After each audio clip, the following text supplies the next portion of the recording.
Değerli boğalar, hafta içi sizleri izlediğiniz günden bu yana, yani izlediğiniz 7 gün, bir hafta 15 günü hesaplayın, o günler aşamasındadır. Yani illa da 7 gün bitti, bitti sana ait değil. Bir hafta 15 günlük geçerlidir. Bakalım öncelikle en önemli senin hafta boyunca ihtiyacın olan nedir? En önemli ihtiyacın olan yer değişimi yapmak. En çok haftanın konusu sende bu olacak. Yer değişimi yapmak. İş değişimi mi yapacaksın? Şehir değişimi mi? Ev değişimi mi? Herhangi bir plan değişimi mi? Yani hayatında değişim dönüşüm haftası oluyor. Bu hafta ne yapacaksa bakalım bu değişimler sana uğurlu mu geliyor? Kiminiz diyeceksiniz ki şehri değişeceğim. Kiminiz diyeceksiniz ki yeni eve geçeceğim. Kiminiz diyeceksiniz ki kiradan çıkacağım. Kiminiz de diyeceksiniz ki işi komple değiştireceğim. Her şey olabilir. Kiminiz de evlenip anne baba evinden eş evine geçeceksiniz. Eş evinde olanlar belki boşanıp başka eve geçecek. Yani değişmek. Boğalar bu hafta değişime giriyorlar. Yer değişimine giriyorlar. Anlatabildim mi? Yani anlatabildiğimi anlattım. Anlatmadıklarımı da sizlere uygun şekilde anlayın. Sonuç olarak yer değişimi haftasıdır.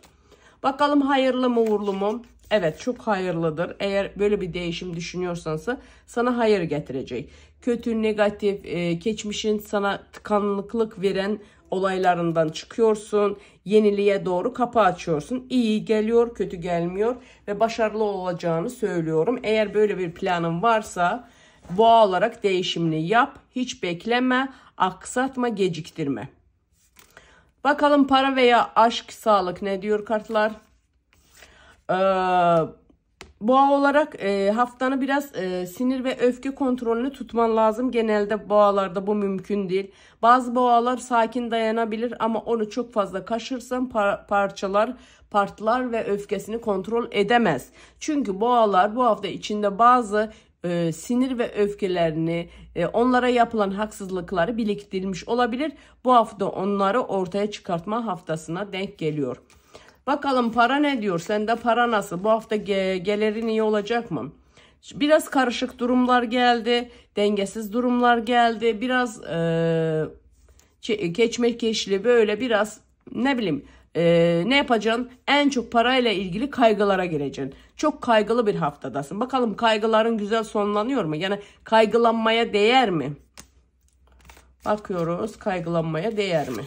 Evet, kaygılanmaya değer. Parayla ilgili sıkıntı, sorun, daralma gibi durumlar var. Zorlukların üstesinden aşmaya çalışıyorsun. Evin hem hanımı hem erkeği olabilirsin. Aileye karşı hep sürekli elinden geleni yapabilirsin. Yani ailede bütün zorlukları omuzlarında taşıyan bir hafta geçirebilirsin. Bakalım parayla ilgili şanslı mısın? Parayla ilgili bir türlü sana şans gelmiyor. Dikkatli ol, bu hafta kimseye para vereyim veya borç vereyim veya herhangi bir büyük bir para alayım, götüreyim. Ne bileyim böyle paranın böyle seninle ilgili siniri öfkesi var. Yani bu hafta bereketsizlik demeyeceğim, kökünden kesileceği şekilde sıkıntılı geliyor boğalara. Niye acaba? Niye? Çünkü büyücü kartı geldi. Demek ki boğalara bu hafta kesinlikle %1 milyon birisi uğraşacak. Kim uğraştı dediğinde onu bireyselde bakıyorum arkadaşlar. Geliyorsunuz, randevu oluşturuyorsunuz, bakıyoruz sizin düşmanınız kim?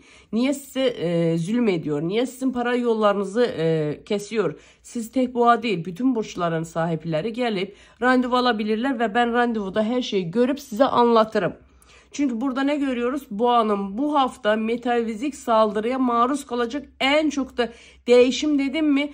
Ve sözümün cümlemin sonunda ne demiştim? Boşanıp gidenleri bile görüyorum. O yüzden demek ki büyücü sizinle uğraşıyor. Büyücüye de bu siparişi veren düşmanım var. O yüzden de böyle durumlarla karşılaşabilirsiniz. Bakalım aşk ilişki ne diyor? Aşk ilişki de sıkıntılıdır.